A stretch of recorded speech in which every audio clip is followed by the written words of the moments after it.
Meghan and Harry. Meghan and Harry. Meghan and Harry. It's me, your friend, Old Sheldon, not to be confused with Young Sheldon, both on the Viacom CBS-owned broadcast channel CBS. Anyway, I want to thank you for coming to me for your first interview after the interview with Oprah Winfrey. And I just want to tell you that there's going to be some ground rules. First, you will answer all of my questions. Second, you will be nice to me and be my friends. Third, you like Star Wars or Star Trek, whichever one that I like the most, because I've only seen a couple episodes of the show. Okay, thank you. Get back to having coitus or whatever the joke is there. It's news time. Delivering to you the news you didn't know about, the news you didn't care about, and the news you didn't know you cared about. With host, Chad White. Now, here's that host, Chad White.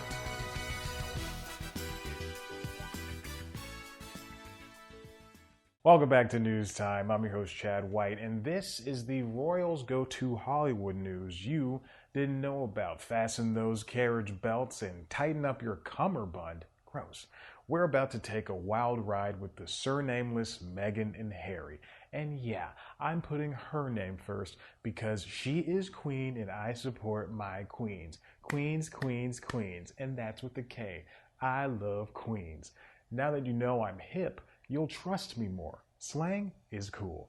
The relationship of Meghan Markle and Prince Henry, Charles, Albert, David, too many names, has been chronicled since it began. All aspects of media, from paper tabloids to online tabloids, managed to drive them out of the royal world and into the entertainment business. Well, Meghan is back into it at least. Welcome, Harry. Gingers never get far here. Now that there's been some time since their return, Eric Schwartzel of the Wall Street Journal thought it best to take a look at what they have done so far and where they will be going. The couple's first dip into the industry came with their celebrity-filled wedding in 2018. Then came the meetings. They met with Quibi's own Jeffrey Katzenberg, as well as streaming world leader Netflix, who they would later choose to deal with. The streamer actually beat out Disney, Apple, and NBC Universal for the deal, a deal that might not be as monetarily lucrative as it should be. Word around Hollyweird, my unique nickname for Hollywood, is the couple landed on Netflix due to its global reach, something only Disney can rival. Harry, on the other hand, had a previous relationship with Disney's then-leader Bob Iger, which led to Meghan lending her voice to the Disney doc Elephant. And Harry would go on to make a documentary himself about poaching, a move that is exactly like when a wife gives birth to a child and the husband goes, "And I helped." If that's ever happened, I feel bad for the wife. What's interesting is how fast the ex-royals put their plans into motion after moving their lives to California from England, or wherever Harry's from. Scotland? That sounds right.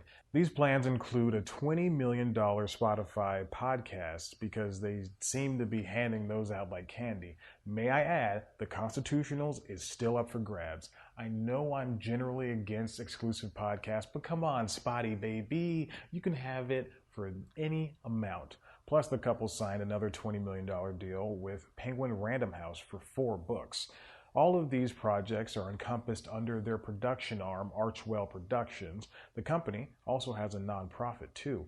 Each entity of Archwell Productions has its own name. The Spotify podcast arm is called the Archwell Audio. The nonprofit is Archwell Foundation. And Baby Archie is Archwell Light, now with more cocoa. What's more is a lot of talent in the industry wants to work with Meghan and Harry. They're the new it couple. A couple like this hasn't made a splash in Hollywood since the Obamas left the White House. As it turns out, Michelle and Barack are 2 very influential people in the media. We saw this with how Barack's annual Spotify playlist is always a headline generator. The same can be said for his March Madness bracket.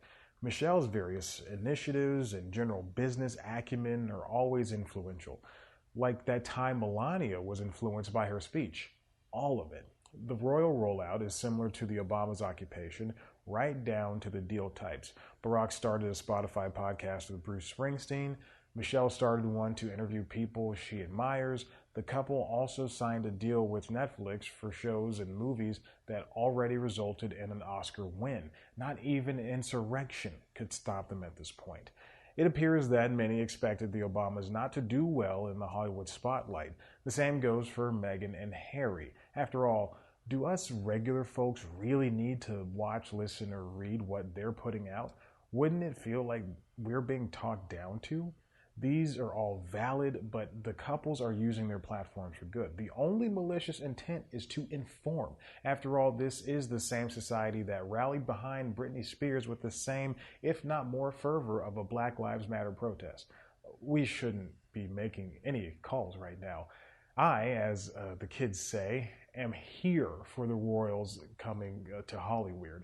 We've seen a lot worse. Speaking of worse, why don't you subscribe and check out one of our other videos? Of course, you can head to the website, cpluscomedy.com, where I promise you that the bar is low. You can follow us on Twitter at cpluscomedy. Follow me on Twitter and Instagram at ChadBlackWhite. Like us on Facebook. Listen to the Constitutionals podcast wherever you get your podcast. Until it's up for sale, then it's only on Spotify. And that's it. They haven't opened the door yet, so I'm only assuming that they're making a third baby royal. Guys, can I come in?